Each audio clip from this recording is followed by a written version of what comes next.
I think what's important is that we both have the same objective, and we're standing here in the National Marae. It's the largest marae in the Southern Hemisphere, and it's a marae built for all nations, for all people, exclusive of none. And I think it's very appropriate that we're here discussing how we can continue to make a significant contribution to improving the status of our community. You're dead right, Norm. Yeah, You're dead right. You're absolutely right. And I think this all happened because we had the same why, didn't we? We all came together because partnerships have to have a cause. And I think our cause was exactly as you said it was. There was a need. We've got young people going into the justice system for the wrong reasons. They entered the justice system simply because they failed to have a licence. And I know that we came to you with a problem, seeking out a wider solution. And that's where the essence of the marae gives that ability to bring partnerships together. And we don't have a good result unless we have a whole of a community connection and we're able to do this together. No one is born to be an offender. No. Okay?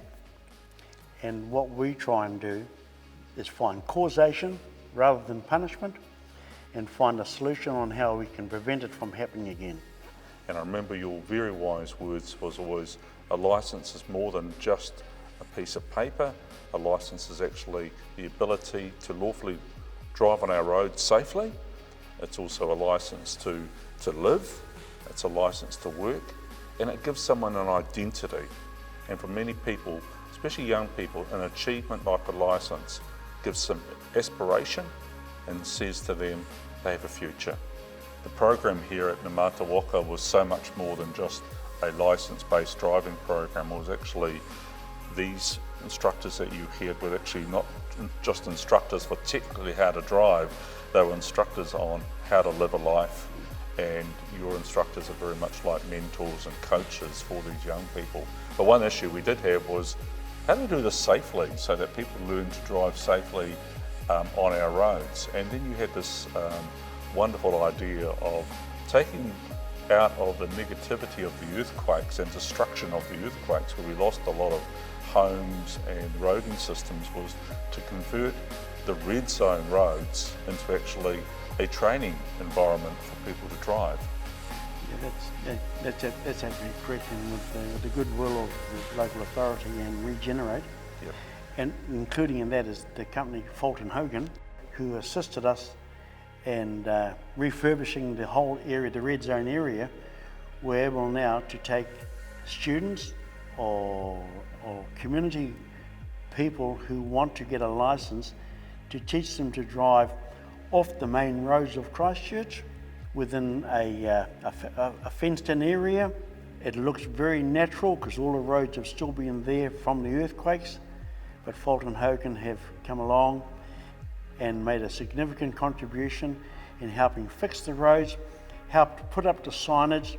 The local authority and Regenerate have decided that they will cut all the lawns and make the place nice and tidy for us, so that it just looks like a natural environment for someone to go in there and learn. The best part about it is you're learning off the main road, and both the passenger and the instructor are kept safe at all times. The significant contribution that has been made by Fulton Hogan, and that's the first group that's joined with us, and we're looking forward to that relationship being enhanced.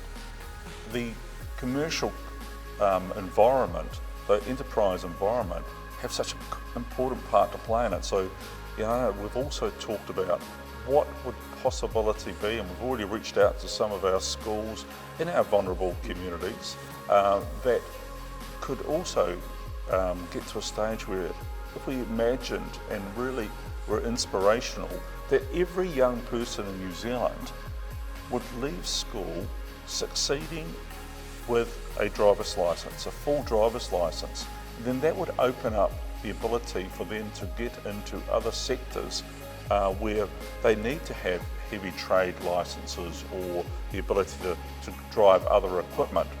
More so, we're considering and we're looking very closely at strategic relationships now with other Crown agencies, Oranga Tamariki. It's time for us to start taking responsibility and take on some of the liabilities that go with it to taking care of our own population. But we want to do that in a collaborative approach. The Crown has a role to play in this, but we also have a responsibility, and which is, if we're talking about looking after our own, then take on that responsibility and help make it happen.